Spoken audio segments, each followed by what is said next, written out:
Bismillahirrahmanirrahim. Assalamualaikum warahmatullahi wabarakatuh. Salam sejahtera untuk kita semua. Pada ngebet episode 2 kali ini akan ditemani oleh saya, Pipit Aidul Fitriana, peneliti dari Ma'arif Institute for Culture and Humanity. Begitu. Nah, ngebet ini pada episode kedua kali ini kita akan bicara tema yang dianggap tabu, sensitif, tapi pelan-pelan mulai menyeruak ke permukaan begitu kampanye-kampanyenya. Nah, seiring dengan perkembangan teknologi informasi dan komunikasi, poligami yang tadinya berada di ruang yang sangat privat begitu tiba-tiba menjadi konsumsi publik. Bahkan dalam 1-2 tahun ke belakang kalau kita sering main Instagram begitu, kita akan mudah sekali menemukan semacam flyer-flyer atau informasi-informasi yang bertebaran yang isinya kampanye atau mengajak kita untuk berpoligami begitu. Bahkan ada kursus-kursus atau semacam diklat-diklat yang diselenggarakan secara khusus bagi mereka yang tertarik untuk isu poligami. Mulanya kampanye-kampanye ini menyasar kelompok menengah ke atas begitu, tapi lambat laun kampanye-kampanye berbayar itu malah mengajak menengah ke bawah. Nah, salah satu indikator mengajak menengah ke bawah karena sekarang dalam 2 tahun terakhir banyak dikampanyekan bahwa berpoligami itu tidak harus selalu kaya raya. Betulkah demikian? Dan bagaimana poligami itu sendiri? Terutama bila ditinjau dari aspek ajaran agama Islam. Nah, baik teman-teman semua, bersama kami telah hadir Ustadz Ahong, begitu. Kita sapa dulu. Ustadz, Assalamualaikum. Waalaikumsalam warahmatullahi wabarakatuh. Ustadz, mungkin bisa perkenalkan dirinya dulu. Ya, makasih Kang Pipit atas waktu yang diberikan dan undangannya untuk mengisi kajian di Ma'arif Institute Channel. Nah, memang perlu sekarang nih orang nggak harus menampakkan diri di tengah semua orang itu, semua netizen menjadi otoritatif gitu ya di media sosial untuk belajar berbicara mengenai agama gitu. Padahal belum punya silsilah keilmuan atau sanad yang jelas dari guru-guru yang memang otoritatif. Nah, dulu saya belajar Islam gitu ya, dari mulai fikih, tafsir, hadis di pesantren Babakan Ciwaringin Cirebon, Kang Pipit, selama 10 tahun. Dari sana terus ke Ciputat, kuliah di UIN sambil belajar ilmu hadis di Darussunnah gitu ya. Menarik ini. Tadi Ustadz Ahong mengingatkan kepada kita begitu di tengah gegap gempita media sosial, orang-orang merasa menjadi otoritatif terhadap Islam begitu. Padahal tadi Ustadz Ahong mengingatkan ke kita harus ada jalur-jalur yang ditempuh sana, dia harus bersambung kepada guru-guru yang solih dan mengerti ilmu agama itu sendiri, Ustadz ya. Betul, Kang Pipit. Nah, Ustadz Ahong menampakkan ini bagian dari memperlambat datangnya kiamat, Kang Pipit. Saya jadi teringat hadis-hadis akhir zaman nih. Kebetulan udah baca buku Ustadz nih, hadis-hadis akhir zaman. Kalau banyak orang bodoh merasa pintar dan itu udah menyebar di mana-mana, wah kiamat cepat datang ini kan. Wah, bahaya. Makanya kita butuh sosok-sosok seperti Ustadz Ahong ini nih. Mudah-mudahan ke depan semakin tumbuh ya Ustadz Ahong baru yang bicara di isu yang lain begitu. Karena kan kalau Ustadz Ahong ini bicara fokusnya di isu layanan syariah, Ustadz ya, melalui kanal Bincang Syariah tadi itu ya. Betul Bang Pipin. Bisa disinggung sedikit Ustadz, mungkin kanal Bincang Syariah itu bicara apa begitu? Nah, bincangsyariah.com ini fokus memang lebih banyak di hukum-hukum Islam. Nah, hukum-hukum Islam atau fikih itu kan sebenarnya ada berbagai macam mazhab.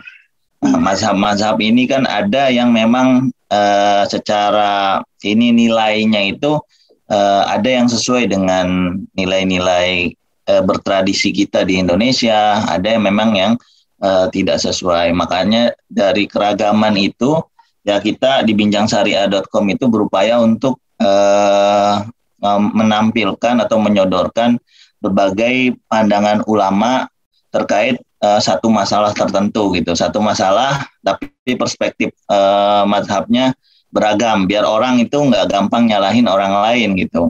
Oh ternyata ada loh pendapat ini, ada pendapat misalnya hukum musik itu kan ulama juga beragam, ada yang mengharamkan, ada yang membolehkan, ada yang memakruhkan dan lain sebagainya. Jadi ya biar orang muslim nggak fanatik satu pendapat aja. Kalau misalnya mau mengambil yang haram, ya silakan untuk dirinya sendiri, tapi jangan sampai menyalah-nyalahkan orang lain yang tidak ikut dengan pendapat dia, begitu Kang Pipit. Luar biasa. Memang betul-betul ya, semua mazhab dikaji itu sudah terlihat dari tumpukan buku di belakang kayaknya itu. Tumpukan buku-buku dan kitab-kitab di belakang. Baik Ustadz. Nah, karena Ustadz barusan sudah menyitir bahwa satu permasalahan bisa dilihat dari berbagai berbagai pendapat ya melalui mazhab-mazhab yang ada.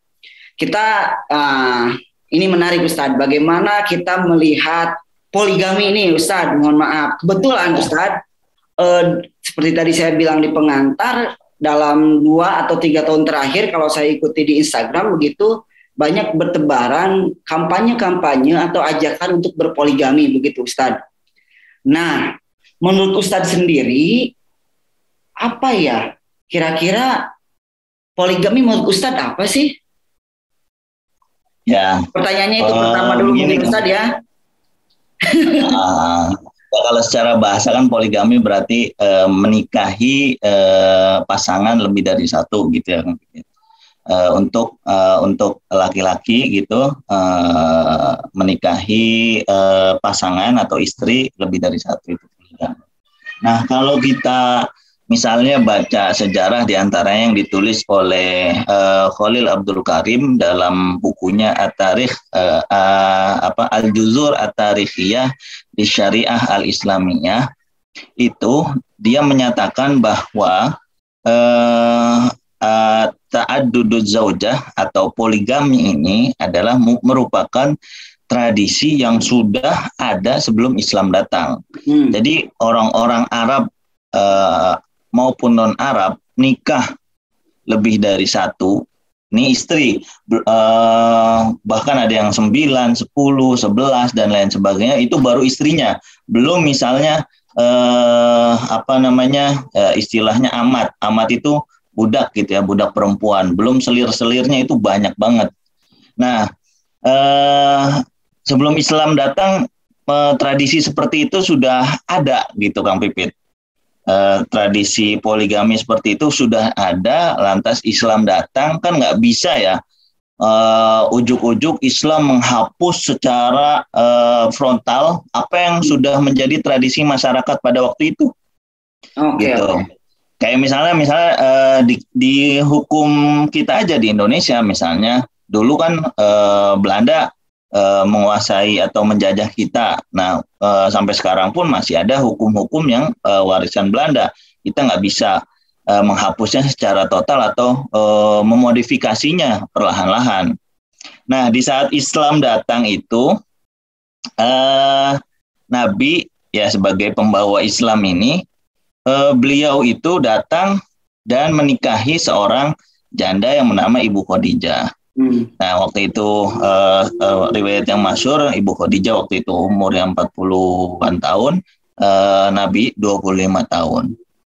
Nah, di tengah-tengah marak orang menikahi banyak istri, Nabi ya atau Rasulullah menikahi hanya Ibunda Khadijah aja.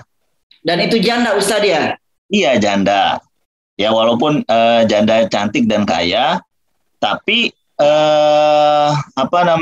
itu beliau lakukan hampir lebih dari separuh hidupnya. Artinya Rasulullah ini monogaminya itu lebih lama. Jadi 28 tahun kurang lebih Rasulullah menikah dengan Ibu Khadijah.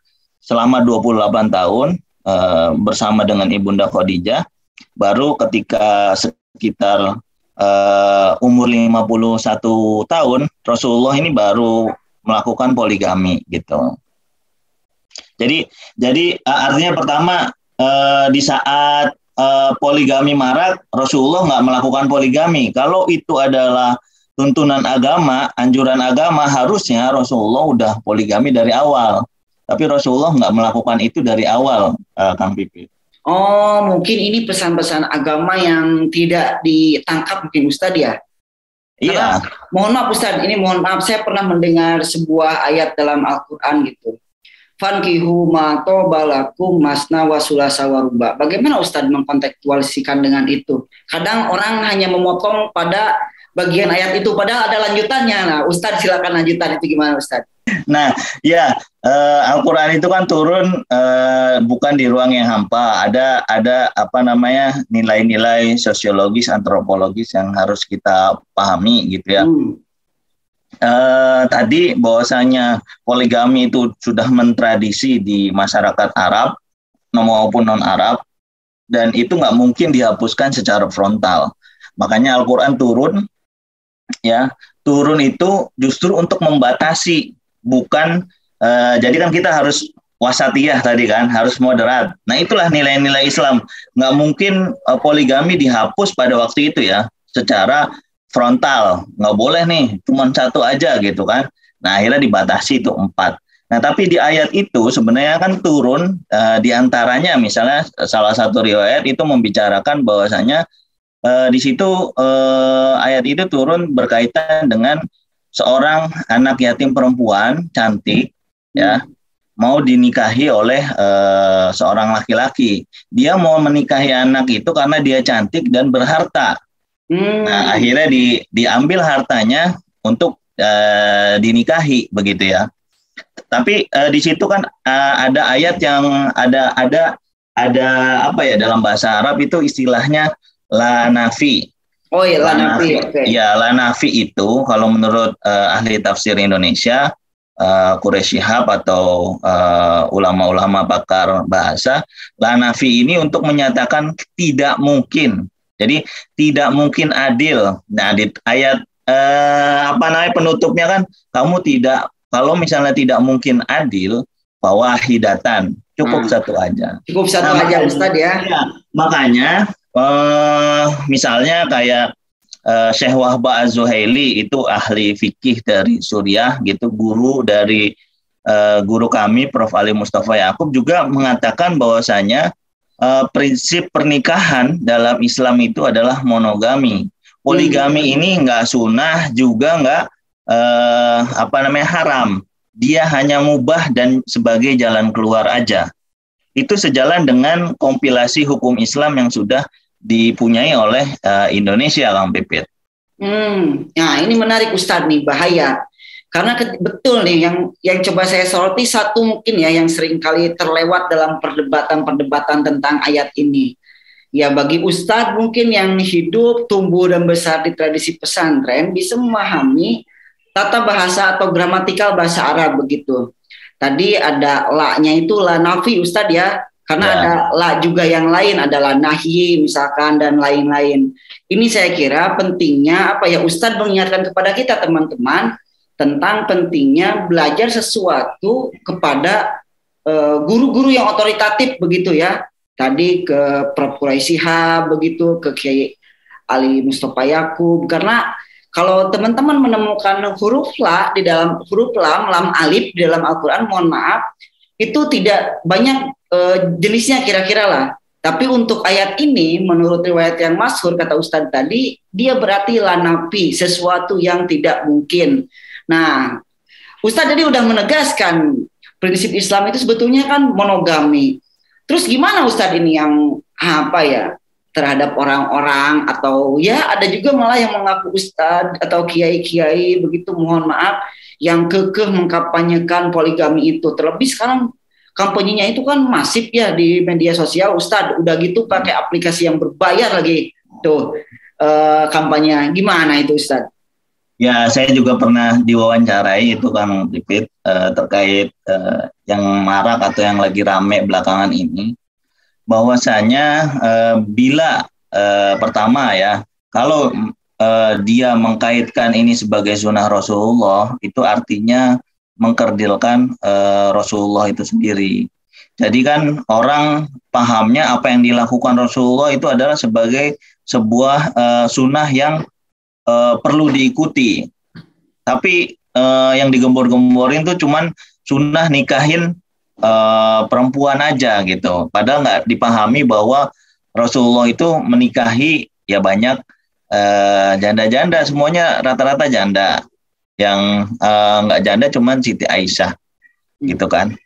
Nah itu pertama. Kemudian yang kedua, karena poligami itu adalah sesuatu yang kata Syekh Wahbah itu bukan sesuatu yang sunnah, juga bukan sesuatu yang jadi mubah gitu ya, yang mubah dan jalan keluar kalau istilahnya Quraisy Shihab gitu. Ya makanya nggak boleh dong itu dijadikan sebuah komoditas gitu. Nah, betul. Ya kan? Kalau dijadikan sebagai komoditas ini kan seakan-akan yuk semuanya poligami gitu. Yuk poligami yuk. Enak loh poligami gitu kan. Jadi menyamaratakan semua orang dengan perspektifnya atau dengan mungkin dia bisa gitu ya, mungkin. Itu aja kan masih mungkin, kita kan nggak tahu juga secara realnya. Nah belum tentu semua orang sama seperti dia, tapi ini dikampanyekan, diperdagangkan gitu ya, berbayar dan lain sebagainya gitu, dan mengatasnamakan sunnah Rasulullah. Nah ini sama saja mengkerdilkan Rasulullah. Wah, keras sekali nih Ustadz. Satu bicara komunitas begitu ya, yang harusnya poligami itu kan tadi jalan keluar tersulit mungkin Ustadz ya. Kalau yang terbaik kan sebetulnya kita tidak perlu jalan keluar, tinggal memilih Ustadz yang terbaik itu. Betul. Tapi biasanya kan jalan keluar itu atas perkara yang paling sulit. Cuma mungkin karena ini sudah dijadikan komoditas, kok seolah-olah poligami itu bukan lagi jalan keluar gitu. Seolah-olah sunnah kata Ustadz. Padahal ya itu mendiskreditkan Rasulullah Ustadz ya. Nah Ustadz, ini bicara fakta-fakta faktual saja. Kalau saya, prinsip-prinsipnya luar biasa. Tadi saya udah disadarkan oleh Ustadz nih. Biasanya Ustadz, mohon maaf, di berita-berita yang saya ikuti begitu, itu kenapa ya? Kenapa ya doktrinnya selalu ditekankan itu untuk alasan para suami berpoligami adalah istri harus manut kepada suami. Memang begitu doktrin agama Ustadz? Mohon maaf, ini saya sebagai orang awam Ustadz bertanya. Nah, gini, pertama ya, kalau kita lihat kompilasi hukum Islam yang sudah dibuat oleh Indonesia, bahwasanya suami berpoligami itu harus ada izin dari istri. Nah, benar Ustaz, ini terlewat tadi nih sebelum harus manut. Kenyataan-kenyataan di lapangan juga, kenapa ya suami itu tidak pernah meminta izin ke istri? Tiba-tiba istri tahu-tahu suaminya udah punya istri yang lain aja. Itu gimana Ustadz? Padahal prinsipnya di kompilasi hukum Islam kata Ustadz barusan harus ada izin dulu. Gimana ini para suami yang melakukan itu? Bahaya ini. Ya berarti suaminya ini pengecut gitu Kang. Nggak berani. Karena tahu kalau izin nggak bakal diizinin gitu kan. Ngumpet-ngumpet gitu. Ada yang nakal bahkan nikah siri misalnya kan kayak gitu. Nah, ya di kompilasi hukum Islam kan seperti itu. Kalau misalnya orang suami ingin poligami itu harus ada izin dari istri. Kalau istri nggak mengizinkan, itu nggak sah secara hukum formal gitu ya untuk berpoligami. Nah, itu juga yang kita sesalkan gitu kan. Ada orang yang melakukan praktik poligami. Padahal istrinya juga masih masih bisa hidup bersama, hidup bareng gitu ya, masih bisa komunikasi gitu kan. Nah ini ditinggalkan begitu aja, bahkan karena misalnya sudah menopause gitu. Nah, waduh, betul itu kadang. Nah, itu kan poligami karena sudah menopause begitu. Waduh. Iya, itu kan emang istri sebagai objek seksual aja kan enggak kayak gitu kan. Betul. Ini selain mendiskreditkan Rasulullah saya kira Ustadz, mendiskreditkan juga makhluk ciptaan Tuhan saya kira.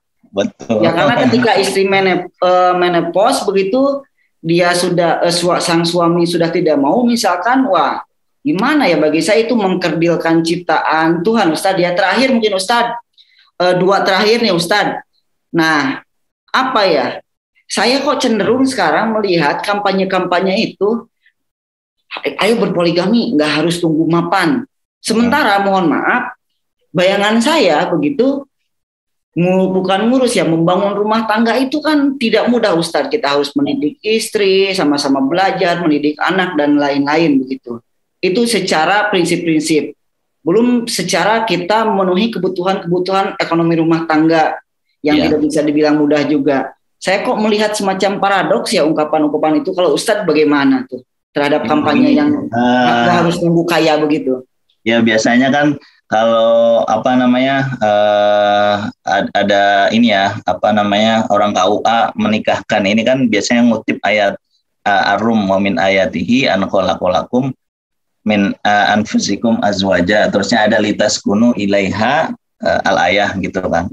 Nah, secara linguistik gitu ya, Kang Pipit, baik linguistik ataupun semantik, misalnya litaskunu ilaiha.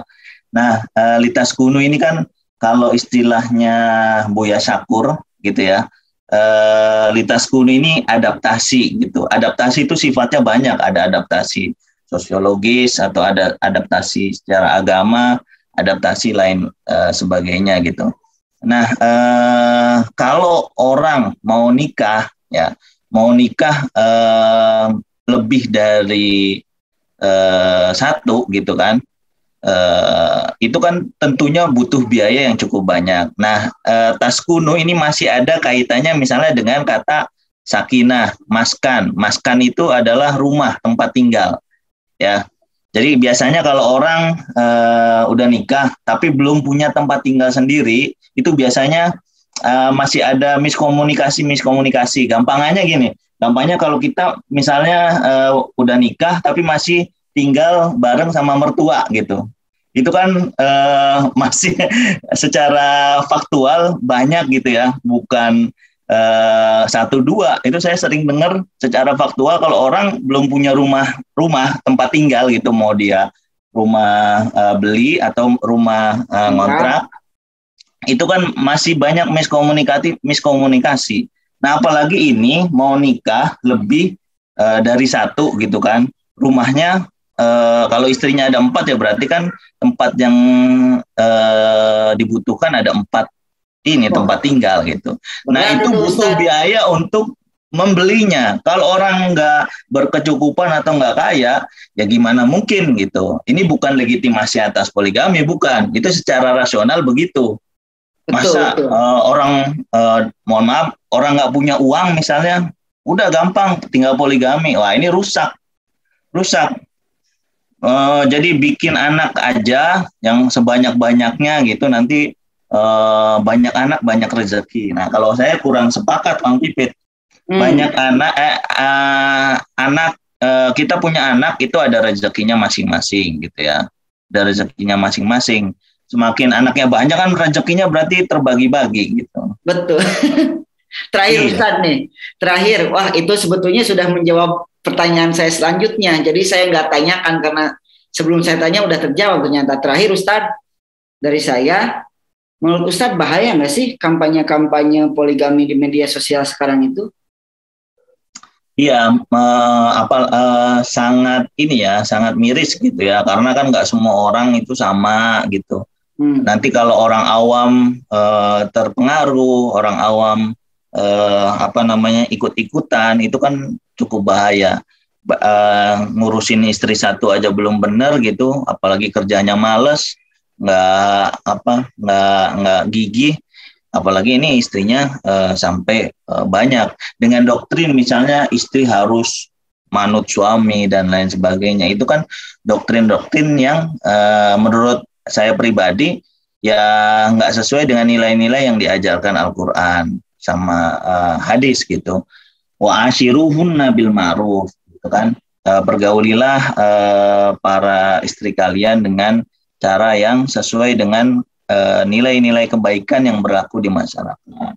Luar biasa baik, terima kasih Ustadz. Nah, Ustadz, terima kasih ya sudah berbagi pandangan. Ini sekaligus saya belajar agama singkat nih. Padahal seharusnya belajar agama itu tidak boleh singkat-singkat. Ustadz Ahong aja tadi di awal bilang dia belajar agama 10 tahun di pesantren Babakan Ciwaringin, lanjut ke UIN, dan sekarang pun sedang berpetualangan dengan pembelajaran agama. Terima kasih Ustadz. Iya. Mudah-mudahan berkenan di lain kesempatan kita duduk langsung bareng di tempat ini. Begitu. Singkat yang penting panjang lama gitu Kang Pipit. Siap. Waktunya lama. Singkat tapi lama kan sama aja ntar. Nah, cocok Pak Ustadz. Nanti ada nextnya ya. Baik. Teman-teman semua, barusan obrolan singkat dengan Ustadz Ahong, pemimpin redaksi atau pengelola bincangsyariah.com dan penerima penghargaan Ma'arif Award 2020 tentang isu poligami ya, yang mana tadi Ustadz Ahong bilang sebetulnya prinsip ajaran Islam itu adalah monogami begitu. Terakhir Ustadz Ahong juga bilang sangat miris melihat kampanye-kampanye poligami di media sosial begitu. Nah, teman-teman bila ingin berdiskusi jauh dengan kami di Ma'arif Institute bisa datang langsung ke Tebet Barat, atau bila ingin berdiskusi lebih jauh dengan Ustadz Ahong, silakan mengikuti memfollow akun-akun media sosialnya. Sampai jumpa di Ngebet episode ketiga. Billahi taufiq wal hidayah. Wassalamualaikum warahmatullahi wabarakatuh.